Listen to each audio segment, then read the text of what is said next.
Hello students and viewers, I am your educator Sapna Advani and I am welcoming all of you at my YouTube learning platform. Today I am going to take a session of class 10th, chapter number 1, real numbers. Well, we have already started this session and we have covered so much of the topics in this session. Today we are going to learn about the proving of irrational numbers, which is the questions are related to something like exercise 1.3. So before jumping into the exercise 1.3, मैं आप लोगों से ये कहना चाहूँगी कि पहले हम थोड़े से कॉन्सेप्ट्स क्लियर कर लेते हैं, because concept clarity is more important. Well, तो यहाँ पर बेसिकली बच्चे क्या करते हैं ना, वो जो सम्स आप जब देखेंगे, prove that √2 is irrational number, prove that √3 is irrational number, तो ऐसे इरेशनल नंबर वाले सम्स बच्चों को बहुत डिफिकल्ट लगते हैं और वो उन पूरे सम्स के मेथड को जो है मगअप कर लेते हैं, रट लेते हैं. तो मेरा आज का जो मोटो है वो ये है कि वो सम्स शुरू करने से पहले उनके लिए क्या क्या कॉन्सेप्ट्स हम यूज कर सकते हैं, पहले हम वो क्लेरिफाई करें और फिर हम लोग सम कैसे प्रूव करना है उस पर जाएंगे, ताकि आपको रटाफिकेशन करने की जरूरत जरा भी ना हो. वेल, ये टॉपिक और इस टाइप के क्वेश्चंस बहुत इंपॉर्टेंट है. आप पिछले पेपर्स उठा के देख लीजिएगा, ये क्वेश्चन आया ही है बोर्ड के एग्जाम में, प्री बोर्ड्स में, स्कूल, बोर्ड, हर एक जो सोर्स है वो ये क्वेश्चन पूछते ही हैं. तो it is actually a very important concept. So without wasting time हम लोग पहले चलते हैं हमारे कॉन्सेप्ट क्लियरिटी की ओर. सो बच्चों, अब आप मेरे को एक चीज़ बताइए, अगर मुझे ऐसा लिखना हो like for example that 18 is divisible by 3, मैं ये स्टेटमेंट लिख सकती हूँ. तो ये जो स्टेटमेंट रहेगा 18 इज डिविजिबल बाय 3, इसका मतलब क्या है कि 18 को 3 डिवाइड कर सकता है. मेरी बात को बहुत ध्यान से सुनिएगा. मैं क्या कह रही हूँ कि अगर मैं ये कह रही हूँ कि 18 is divisible by 3, that means 18 को 3 डिवाइड कर सकता है. अगर मैं इसी स्टेटमेंट को एक और तरीके से बोलूं तो मैं ये मैं कह सकती हूँ that 3 is a factor of 18. 3 is a factor of 18 कि 3 जो है वो 18 को डिवाइड कर सकता है, मतलब वो उसका फैक्टर हो गया. इसको अगर मैं इस तरीके से भी बोलूं that 18 is a multiple of 3, 18 जो है वो 3 का मल्टीपल है. ठीक है, बोलने का तरीका अलग है, बात तो वही है ना कि 18 को 3 डिवाइड कर सकता है. क्यों करेगा? अगर उसी टेबल में आएगा तभी तो कर पाएगा. तो इसका मतलब कि 18 जो है वो 3 का मल्टीपल है. ओके, अगर डिवाइड कर लेगा इसका मतलब क्या हो गया कि आंसर हमें 0 मिलेगा. 0 मिलेगा इसका मतलब कि 3 जो है वो 18 का फैक्टर हो गया. बात आई बेटा समझ में? तो यहाँ पे हम लोग एक ही चीज को अलग तरीके से बोल सकते हैं. वेल, ये था हमारा स्टेटमेंट. बट जनरली हम लोग मैथ में सिंबॉलिक फॉर्म को ज़्यादा प्रिफर करते हैं स्टेटमेंट के बजाय. तो अगर मुझे यहाँ पर ये चीज़ को, ये जो मैंने 3 स्टेटमेंट लिख दिया, अगर मुझे उसको सिंबॉलिक मैथमेटिकल सिंबल फॉर्म में अगर मुझे रिप्रेजेंट करना हो तो मैं कैसे करूँ? तो बहुत आसान सा है. हम लोग यहाँ पे क्या कर सकते हैं, एक डंडा खींच लो. ओके, ये जो आपने डंडी खींची उसके राइट हैंड साइड में आप वो नंबर लिखेंगे जिसको आप डिवाइड करना चाह रहे हैं. तो अब जैसे यहाँ पर 18 को हम लोग डिवाइड करना चाह रहे हैं, तो 18 हम लिखेंगे राइट हैंड साइड में. और किससे डिवाइड करना चाहेंगे? 3 से. तो डिवाइड में लेफ्ट हैंड साइड में 3. तो ये ऐसे रिप्रेजेंट हो गया that 18 is divisible by 3, 3 is a factor of 18, 18 is a multiple of 3. Clear?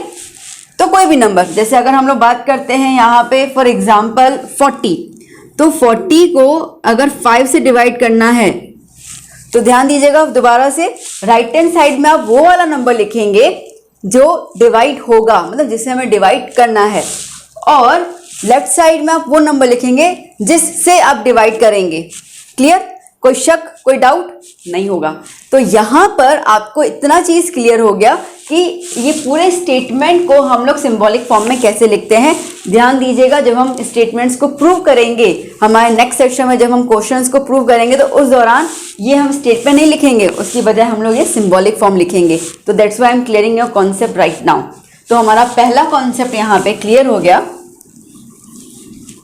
That to write any divisibility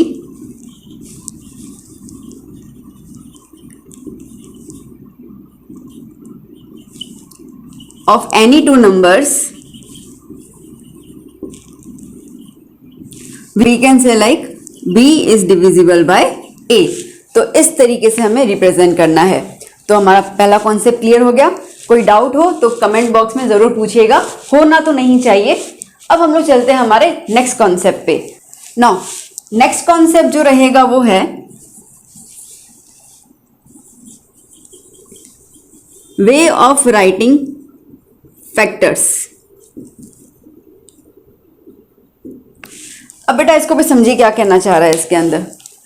इसमें अगर मैं ये कहूं कि हम लोगों ने इसके पहले के जो 2 सेशंस देखे थे उसमें हम लोगों ने फंडामेंटल थ्योरम ऑफ अर्थमेटिक देखा था, जिसमें कोई भी कंपोजिट नंबर को हम लोग रिप्रेजेंट कर रहे थे as a product of prime. Done. तो यहाँ पर हम लोगों ने क्या किया था, अगेन जैसे 18 है तो 18 को हम लोग प्राइम नंबर के फॉर्म में लिख रहे हैं, दैट इज 3^2 इंटू 2। उसमें हमने ये भी सीखा था कि आप इसका ऑर्डर चेंज कर सकते हैं, ठीक है, जैसे 2 into 3^2। That was the fundamental theorem of arithmetic. अब जो मैं कहना चाह रही हूँ उसमें कंफ्यूज मत होना। अब मैं ये कहना चाह रही हूँ कि 18 को मैं किसी भी टेबल के फॉर्म में लिख सकती हूँ ना, जरूरी तो नहीं है मुझे प्राइम नंबर्स को ही प्रेजेंट करना है। ओके, तो मैं अगर 18 को लिखना चाहूँ तो मैं ऐसा लिख सकती हूँ 2 9 18, 3 6 18 लिख सकते हैं हम लोग। मतलब हम जो 18 जिसके टेबल में आता है वो टेबल को हम यहाँ पे मेंशन कर सकते हैं। तो यहाँ पे जो मैंने लिखा है way of writing the factors, तो बेसिकली 2 भी तो फैक्टर हो गया क्योंकि 18 डिवाइड करेगा तो 0 रिमाइंडर बच जाएगा। 9 भी 18 का फैक्टर है, 3 भी है तो 6 भी है। वेल हमें इतना डिटेल में नहीं जाना है, बट हमें यहाँ पे एक्चुअली ये कॉन्सेप्ट क्लियर करना है कि प्राइम नंबर के अलावा भी एक तरीका होता है किसी के भी फैक्टर्स लिखने के लिए। अब सपोज कि मैंने यहां पर एक डैश लीव कर लिया, ठीक है, तो मैं ये कह रही हूं यहां पे कि 18 जो है वो 2 से डिविजिबल है और 2 जो है वो 18 का फैक्टर है। तो इसका मतलब कि 2 किसी ना किसी के साथ तो मल्टीप्लाई करेगा जो हमें 18 मिलेगा, ठीक है। 2 जो है वो किसी ना किसी इंटीजर के साथ मल्टीप्लिकेशन में जाएगा जिसकी वजह से हमें 18 मिलेगा।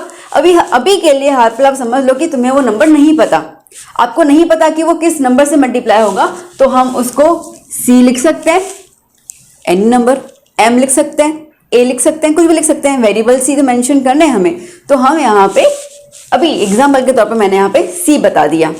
सिमिलरली अगर मैं यहाँ पे ये कहती हूँ कि सपोज 36, अब 36 को 3 डिवाइड कर सकता है, yes, that means 36 is a multiple of 3, yes, that means 3 is a factor of 36, yes. So if 3 is a factor of 36 तो there would be some number, some integer जिससे 3 मल्टीप्लाई होगा और हमें 36 मिलेगा। अगेन वी डोंट नो कि वो number क्या है, तो अभी हाल फिलहाल हम उसको रिप्रेजेंट करते हैं C के तौर पे।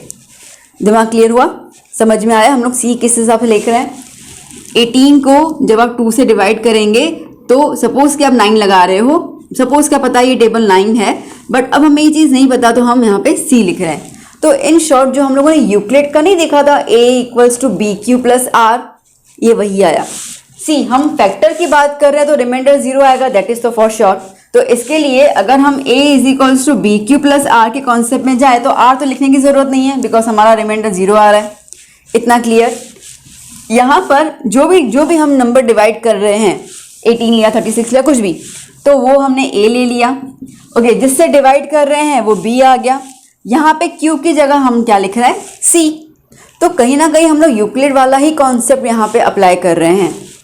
तो जब हम लोग सम्स करेंगे उस पर जब हम लोग बात करेंगे कि ये नंबर इसको डिवाइड कर रहा है क्योंकि नंबर्स अननोन होंगे, तो उस दौरान आपको क्लियर होगा कि हम लोग C क्यों लिख रहे हैं, क्योंकि हमारे पास जो डिविजिबल वाला है, जो डिविडेंड है वो भी अननोन ही है, तो इसके लिए हमारे पास क्वोशंट भी अननोन में ही जाएगा।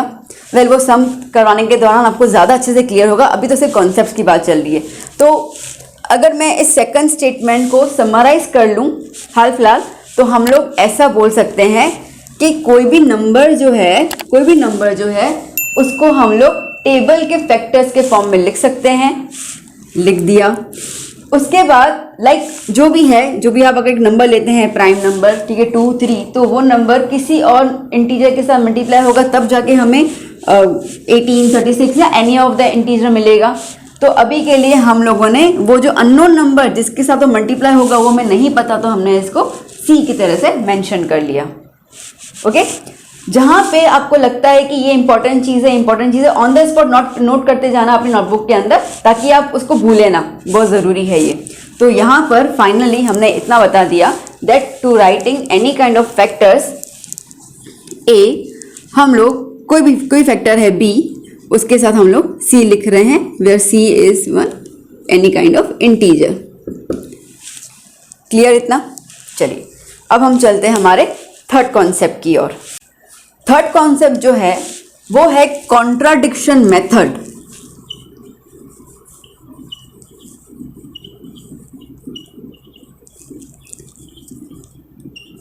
Contradiction method. अब बेटा इसमें क्या होता है ना कि हमें चीज पता है कि हाँ ये सही है, पर फिर भी जबरदस्ती बोला कि नहीं तुम इसको प्रूव करो, इसको प्रूव करो कि सही है। अब जब पता ही है वो सही है तो प्रूव करने का कैसे? तो उस दौरान हम लोग क्या बोलते हैं ना कि अगर सीधे उंगली से घी नहीं निकलता तो उंगली टेढ़ी कर लेते हैं हम लोग। तो यहाँ पे हम लोग क्या कर लेते हैं, हम लोग उल्टा बोलते हैं।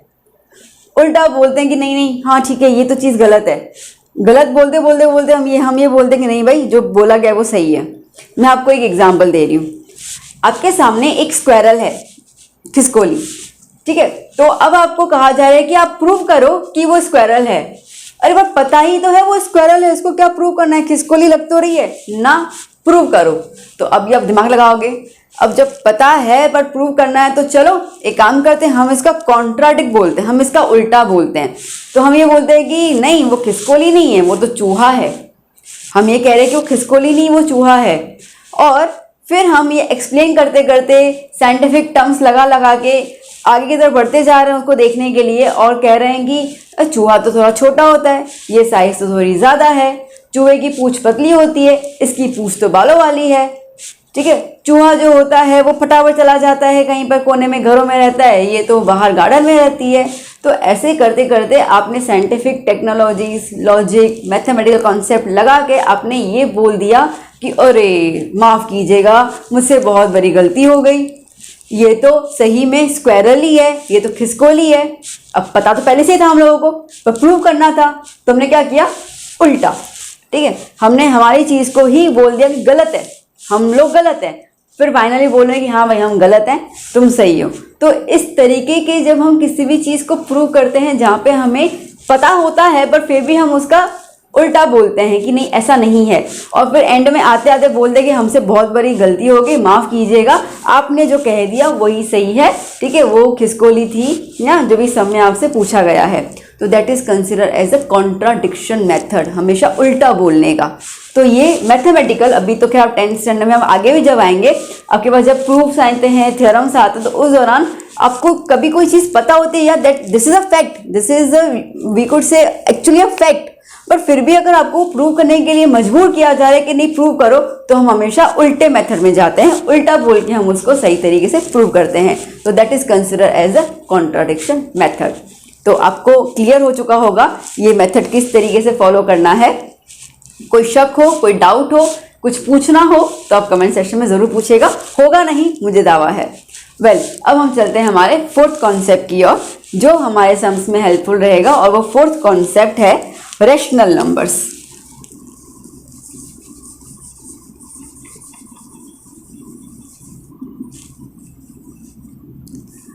अब रैशनल नंबर्स देखिए, जैसे मैंने आपसे कहा कि एक्चुअली जो सम आएगा ना वो क्या आएगा, that proving irrationality of a number, कि नंबर जो है वो इरेशनल है, उसको प्रूव करो।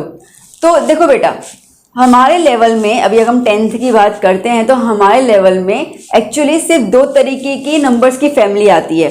एक फैमिली रैशनल नंबर की होती है और एक फैमिली इरेशनल नंबर की होती है, ठीक है। अब जब ये हमें कह रहे हैं कि तुम्हें इरेशनलिटी प्रूव करनी है, नंबर को देख के आपको भी लगेगा कि पता तो है मैम ये इरेशनल है, बट कैसे प्रूव करेंगे, क्या करेंगे?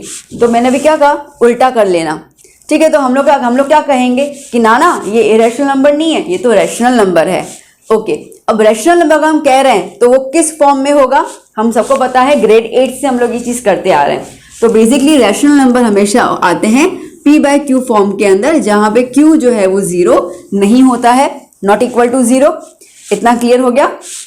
अब अगर हमारे पास रैशनल नंबर्स सपोज कि इस तरीके से है 18/40 ऐसा नंबर है, तो 18 और 40 दोनों कंपोजिट नंबर है, दोनों कहीं ना कहीं डिवाइड हो सकते हैं। तो हम लोग क्या करेंगे, हमें अगर ऐसा कोई नंबर दिया हुआ है जो आगे डिविजिबल हो सकता है किसी ना किसी नंबर से, तो हम उसको काट छाट के इतना रिड्यूस कर लेंगे, इतना रिड्यूस कर लेंगे, ठीक है, बोले इतने छेद कर लेंगे, इतने छेद कर लेंगे कि पहचान ही नहीं पाओगे कि ये किससे डिवाइड हुआ। तो यहाँ पर हम लोग बेसिकली 18 और 40 को हम डिवाइड करते हैं तो 2 का टेबल, 2 9 ज़ा 2 20 ज़ा। ना बेसिकली 9 और 20 भी कंपोजिट नंबर है, बट वो सेम टेबल में नहीं आ रहा है, ना 23 में आएगा, अगर 9 3 में आता है 23 में नहीं आएगा, और अगर हम 22 की बात कर रहे हैं भाई 22 से डिवाइड होगा या 5 से, तो 9 नहीं होगा। तो इसका मतलब कि हमने इसको इस तरीके से रिड्यूस कर लिया कि आगे वो डिवाइड ना हो। डिवाइड नहीं होने का मतलब ये है कि इन दोनों में कोई कॉमन फैक्टर्स नहीं है, ठीक है, 9 और 20 में कोई कॉमन फैक्टर्स नहीं है। तो जब भी किसी नंबर में कॉमन फैक्टर्स नहीं होते तो उनका HCF क्या होता है, 1, ये ध्यान देना। तो बेसिकली ये बहुत ज़रूरी है आपको, कि मैम बताई तो है, बट तब सब में आप कहोगे कि मैम क्या हुआ। तो यहाँ पर अगर हमें कोई फैक्टर जो फ्रैक्शन होता है, ठीक है, अगर हमें कोई फ्रैक्शन दिया हुआ है which is in the form of divisible, कि भाई डिवाइड हो सकता है और रिड्यूस हो सकता है, तो हम करेंगे, हम उसको तब तक रिड्यूस करेंगे जब तक वो आई वुड से कि प्राइम नंबर में कन्वर्ट ना हो जाए, या तो वो और डिविजिबल ना हो, डिपेंड ऑन द सम, ताकि उनका HCF जो है वो हमें मिले 1, हमें कोई भी कॉमन फैक्टर नहीं चाहिए। तो ये 4 कॉन्सेप्ट हैं जिसके बेसिस पे हम कोई भी नंबर को इरेशनल प्रूव कर सकते हैं। अगेन मैं कह रही हूँ इंपॉर्टेंट कॉन्सेप्ट है, जब आप नेक्स्ट सेशन में जाएंगे और हम जब सम करेंगे तो आपको ये सारे कॉन्सेप्ट दिमाग में फिट कर देना है स्क्रू के साथ, ताकि जब हम उसके बारे में बात करें तो फटाफट से एट अ ग्लेंस याद आना चाहिए कि हाँ मैम ने ये चीज़ कहा था हम लोगों को। अदरवाइज बाकी बच्चों की तरह आपको भी रेटाफिकेशन करने की जरूरत पड़ जाएगी जिन लोगों ने लेक्चर नहीं समझा है। तो ये समझने के बाद ही नेक्स्ट लेक्चर को आप देखिएगा, उसके अलावा तो मत देखिएगा। सो बच्चों, कोई दिक्कत नहीं आई होगी आपको इनके अंदर, फिर भी कुछ बाकी रहेगा तो प्लीज़ नोट डाउन कर लीजिए ताकि आप क्वेश्चंस में इसका यूज़ कर पाएँ। हम नेक्स्ट सेक्शन में मिलेंगे और तब हम एक सम उठाएंगे जिस सम के अंदर हम इन कॉन्सेप्ट का यूज़ करेंगे उसको प्रूव करने के लिए। और यहाँ पे अगर आपको वीडियो समझ आया हो, अच्छा लगा हो, वर्दी लगा हो तो एक लाइक ज़रूर दीजिएगा। चैनल पे नए हैं तो सब्सक्राइब ज़रूर कीजिएगा and stay tuned with me for more such videos. Till then, bye bye, take care.